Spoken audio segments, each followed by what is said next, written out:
Hello eighth class unit 4 chapter 11 ਵਿੱਚ ਆਪਾਂ ਪੜਾਂਗੇ force and pressure. ਇਸ ਚੈਪਟਰ ਵਿੱਚ ਆਪਾਂ ਪੜ੍ਹਨਾ ਵਾ ਫੋਰਸ ਬਾਰੇ। ਫੋਰਸ ਕੀ ਹੁੰਦੀ ਆ, ਪ੍ਰੈਸ਼ਰ ਕੀ ਹੁੰਦਾ, ਕਿੱਥੇ ਆਪਾਂ ਯੂਜ਼ ਕਰਦੇ ਹਾਂ। ਸਭ ਤੋਂ ਪਹਿਲਾਂ ਆਪਾਂ ਫੋਰਸ ਬਾਰੇ ਪੜਾਂਗੇ। ਫੋਰਸ ਹੁੰਦੀ ਕੀ ਹੈ? ਇਹ push or pull on a body is called force. ਕਿਸੇ ਵੀ ਬੋਡੀ 'ਤੇ ਕਿਸੇ ਆਬਜੈਕਟ ਦੇ ਉੱਤੇ ਜਦੋਂ ਵੀ ਆਪਾਂ ਕੋਈ ਪੁਸ਼ ਜਾਂ ਪੁੱਲ ਕੋਈ ਲਾਉਂਦੇ ਹਾਂ ਤਾਂ ਉਹਨੂੰ ਫੋਰਸ ਬੋਲਦੇ। ਪੁਸ਼ ਜਾਂ ਤਾਂ ਉਹਨੂੰ ਧੱਕਦੇ ਹਾਂ, ਕਿਸੇ ਉਹਨੂੰ ਧੱਕਾ ਮਾਰਦੇ ਹਾਂ, ਜਾਂ ਫਿਰ ਪੁੱਲ ਕਰਦੇ ਹਾਂ, ਆਪਣੇ ਵੱਲ ਖਿੱਚਦੇ ਹਾਂ, ਉਹਦੇ ਉੱਪਰ ਕੋਈ ਫੋਰਸ ਲੱਗਦੀ। ਇਸ ਜਿਹੜਾ ਇਸ ਪੁਸ਼ ਅਤੇ ਪੁੱਲ ਨੂੰ ਕੀ ਬੋਲਦੇ ਆ? ਫੋਰਸ। ਹੁਣ ਇਹਦੀ ਐਗਜ਼ਾਮਪਲ ਕੀ ਆ? ਫੋਰਸ ਕਿੱਦਾਂ ਫੋਰਸ ਲੱਗਦੀ ਕਿਸੇ ਚੀਜ਼ ਨੂੰ, ਕਿੱਦਾਂ ਮੰਨ ਲਓ ਕਿ ਕਾਰ ਖਲੋਤੀ ਆ, ਆਪਾਂ ਨੂੰ ਧੱਕਾ ਮਾਰਦੇ ਹਾਂ ਅਤੇ ਆਪਾਂ ਕਾਰ ਦੇ ਉੱਪਰ ਕੀ ਲਾ ਰਹੇ ਹਾਂ? ਫੋਰਸ ਲਾ ਰਹੇ ਹਾਂ, ਜਾਂ ਫਿਰ ਉਹਨੂੰ ਖਿੱਚ ਰਹੇ ਹਾਂ ਆਪਣੇ ਵੱਲ ਅਤੇ ਪੁੱਲ ਕਰ ਰਹੇ ਹਾਂ।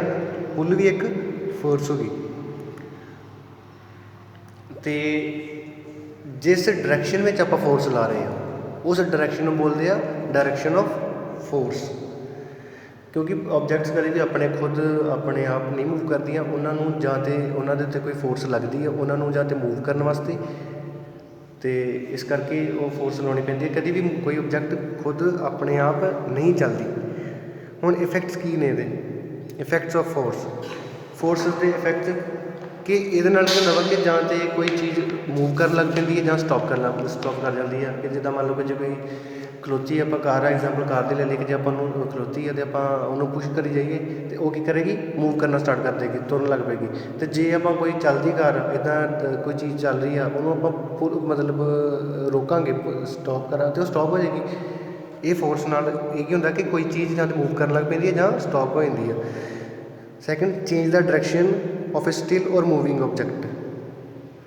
ਚੇਂਜ ਦਾ ਡਾਇਰੈਕਸ਼ਨ, ਇਹ ਡਾਇਰੈਕਸ਼ਨ ਚੇਂਜ ਕਰ ਦਿੰਦੀ ਹੈ। ਕਿਸੇ ਮੰਨ ਲਓ ਕਿ ਚੀਜ਼ ਕਿਸੇ ਇੱਕ ਪਾਸੇ ਨੂੰ ਜਾ ਰਹੀ ਹੈ, ਆਪਾਂ ਉਹਦੇ ਫੋਰਸ ਲਾਈਏ ਕੁਛ, ਉਹਦੀ ਡਾਇਰੈਕਸ਼ਨ ਚੇਂਜ ਹੋ ਗਈ, ਉਹ ਦੂਸਰੀ ਸਾਈਡ ਨੂੰ ਜਾਣ ਲੱਗ ਪਈ।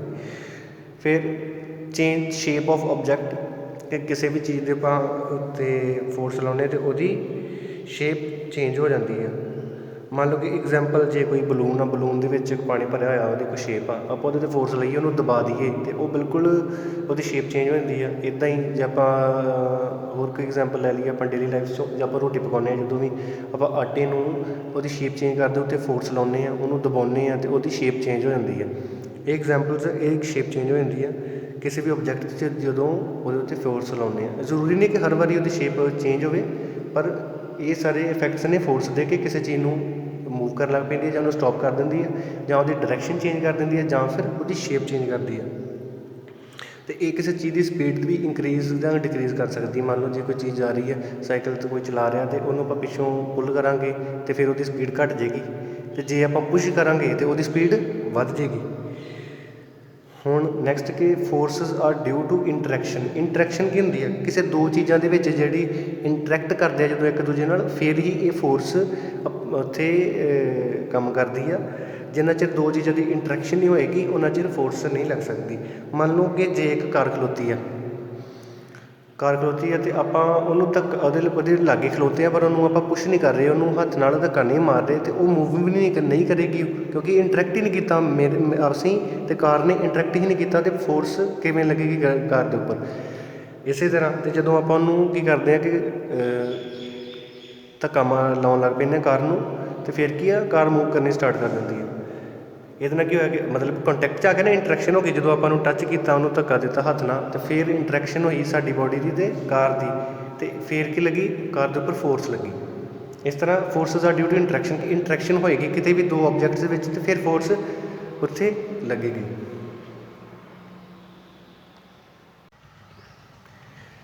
ਹੁਣ ਨੈਕਸਟ ਟੋਪਿਕ ਸਾਡਾ ਜਿਹੜਾ ਕਿ ਟਾਈਪਸ ਆਫ ਫੋਰਸਿਸ।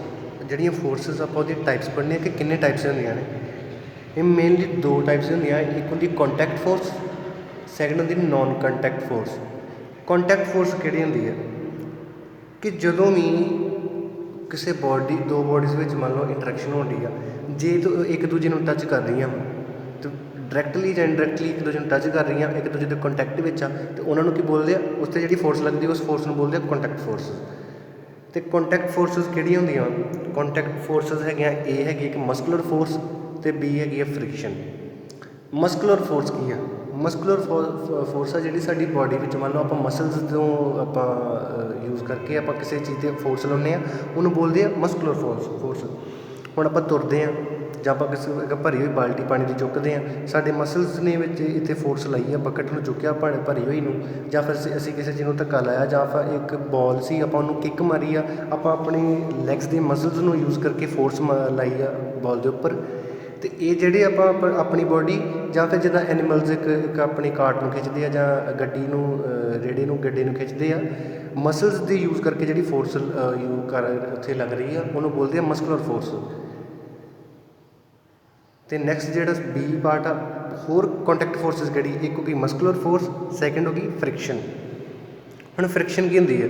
ਫ੍ਰਿਕਸ਼ਨ ਸਾਨੂੰ ਪਤਾ ਕਿ ਜਦੋਂ ਵੀ ਦੋ ਚੀਜ਼ਾਂ ਵਿੱਚ ਰਗੜ ਹੁੰਦੀ ਆ, ਰਗੜ ਕੇ ਮੰਨ ਲਓ ਜਿੱਦਾਂ ਆਪਾਂ ਤੁਰਦੇ ਹਾਂ, ਸਾਡੇ ਜਿਹੜੇ ਪੈਰ ਵੀ ਆ ਉਹ ਵੀ ਤਾਂ ਜ਼ਮੀਨ ਨਾਲ ਰਗੜ ਕੇ ਚੱਲਦੇ ਆ, ਜੇ ਉਹਨੂੰ ਫ੍ਰਿਕਸ਼ਨ ਬੋਲਦੇ ਆ। ਕਿਸੇ ਵੀ ਦੋ ਚੀਜ਼ਾਂ, ਮੰਨ ਲਓ ਜੇ ਕੋਈ ਚੀਜ਼ ਮੂਵ ਕਰਦੀ ਆ, ਹਰ ਇੱਕ ਮੂਵ ਕਰਦੀ ਚੀਜ਼ ਉੱਪਰ ਫ੍ਰਿਕਸ਼ਨ ਲੱਗਦੀ ਆ। ਫ੍ਰਿਕਸ਼ਨ ਕੀ ਕਰਦੀ ਹੈ ਕਿ ਕੋਈ ਜੇ ਚੱਲਦੀ ਚੀਜ਼ ਨੂੰ ਹਮੇਸ਼ਾ ਉਹਨੇ ਰੋਕ ਹੀ ਦੇਣਾ ਹੁੰਦਾ ਵਾ।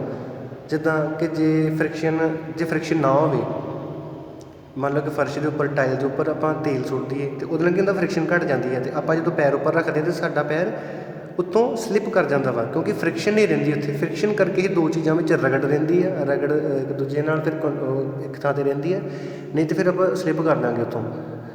ਸਾਡੇ ਜਿਹੜੇ ਬਾਈਕਸ ਦੇ ਜਾਂ ਕਾਰਸ ਦੇ ਟਾਇਰਸ ਆ, ਉਹ ਵੀ ਸਲਿੱਪ ਨਹੀਂ ਕਰਦੇ ਫ੍ਰਿਕਸ਼ਨ ਕਰਕੇ ਹੀ ਰੋਡਸ ਦੇ ਉੱਪਰ।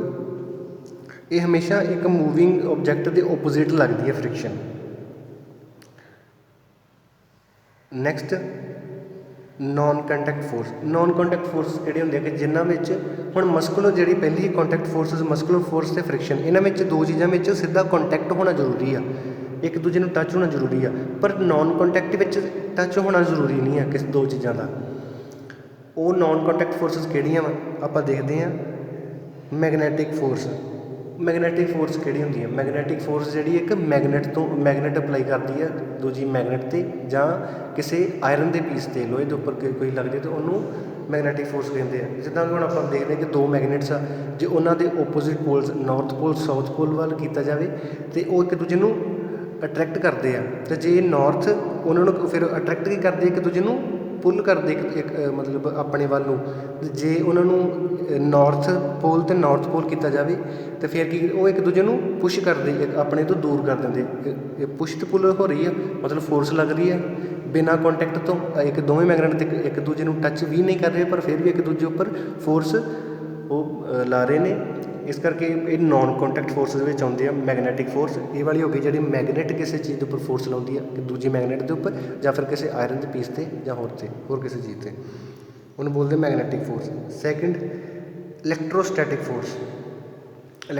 ਫੋਰਸ ਦੀ ਬੜੀ ਇੱਕ ਐਗਜ਼ਾਮਪਲ ਆ ਕਿ ਜਦੋਂ ਵੀ ਆਪਾਂ ਕਈ ਵਾਰੀ ਨਾ ਆਪਾਂ ਕੋਈ ਬਾਡੀ ਆ, ਕੋਈ ਚੀਜ਼ ਆ, ਉਹ ਇਲੈਕਟਰੀਫਾਈਡ ਆ, ਮਤਲਬ ਕਿ ਉਹਦੇ ਉੱਤੇ ਇਲੈਕਟ੍ਰਿਕ ਚਾਰਜ ਇਕੱਠਾ ਹੋਇਆ ਵਾ, ਅਤੇ ਉਹ ਜਦੋਂ ਦੂਜੀ ਚੀਜ਼ ਦੇ ਉੱਪਰ ਫੋਰਸ ਲਾਉਂਦੀ ਹੈ ਅਤੇ ਉਹਨੂੰ ਬੋਲਦੇ ਆ ਇਲੈਕਟ੍ਰੋਸਟੈਟਿਕ ਫੋਰਸ।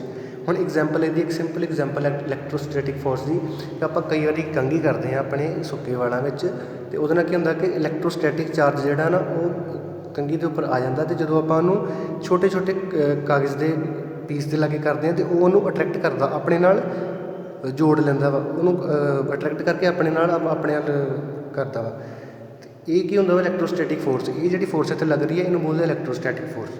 ਨੈਕਸਟ ਜਿਹੜੀ ਫੋਰਸ ਆ ਉਹ ਹੈਗੀ ਗ੍ਰੈਵੀਟੇਸ਼ਨਲ ਫੋਰਸ। ਇਸ ਆਪਣੇ ਦੋ ਚੀਜ਼ਾਂ ਦੇ ਵਿੱਚ ਹਮੇਸ਼ਾ ਗ੍ਰੈਵੀਟੇਸ਼ਨਲ ਫੋਰਸ ਹੁੰਦੀ ਆ। ਗ੍ਰੈਵੀਟੇਸ਼ਨਲ ਫੋਰਸ ਜਿਹੜੀ ਫੋਰਸ ਨਾਲ ਅਸੀਂ ਧਰਤੀ ਦੇ ਨਾਲ ਜੁੜੇ ਹਾਂ, ਆਪਾਂ ਕਿਹਦੇ ਉੱਪਰ ਛਾਲ ਮਾਰੀਏ ਤਾਂ ਹਮੇਸ਼ਾ ਥੱਲੇ ਹੀ ਆਉਂਦੇ ਹਾਂ। ਕੋਈ ਫਰੂਟ ਪੱਕਾ ਕਿਸੇ ਟਰੀ ਦੇ ਉੱਪਰ ਹਮੇਸ਼ਾ ਥੱਲੇ ਹੀ ਡਿੱਗਦਾ।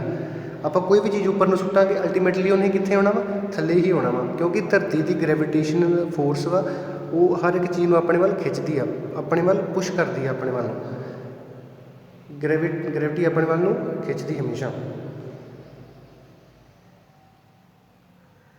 ਹੁਣ ਗ੍ਰੈਵੀਟੇਸ਼ਨਲ ਫੋਰਸ ਦੀ ਐਗਜ਼ਾਮਪਲ ਕੀ ਆ? ਇਹ ਐਗਜ਼ਾਮਪਲ ਹੋ ਗਈ ਜੇ ਟਰੀ ਤੋਂ ਕੋਈ ਫਰੂਟ ਪੱਕ ਕੇ ਡਿੱਗਦਾ ਵਾ, ਜਾਂ ਫਿਰ ਜਿੱਦਾਂ ਮੂਨ ਹੋ ਗਿਆ।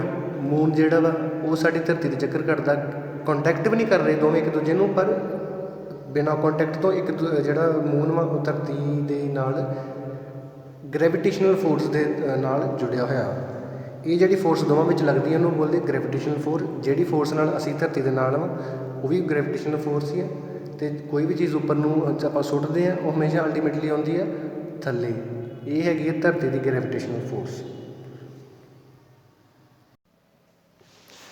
ਹੋਮਵਰਕ ਵਾਸਤੇ ਤੁਹਾਨੂੰ 3 ਬਲੈਂਕਸ ਜਿਹੜੀਆਂ ਆਪਾਂ ਜੋ ਪੜ੍ਹਿਆ ਉਹਦੇ ਵਿੱਚੋਂ ਹੀ ਆ, ਜੋ ਵੀ ਡੈਫੀਨੇਸ਼ਨਸ ਧਿਆਨ ਨਾਲ ਸੁਣੀਆਂ ਹੋਣੀਆਂ ਤੁਸੀਂ। First A dash or dash on a body is called force. B. Dash forces act on objects of direct or indirect physical contact. C. Direction of friction is always dash to the direction of motion.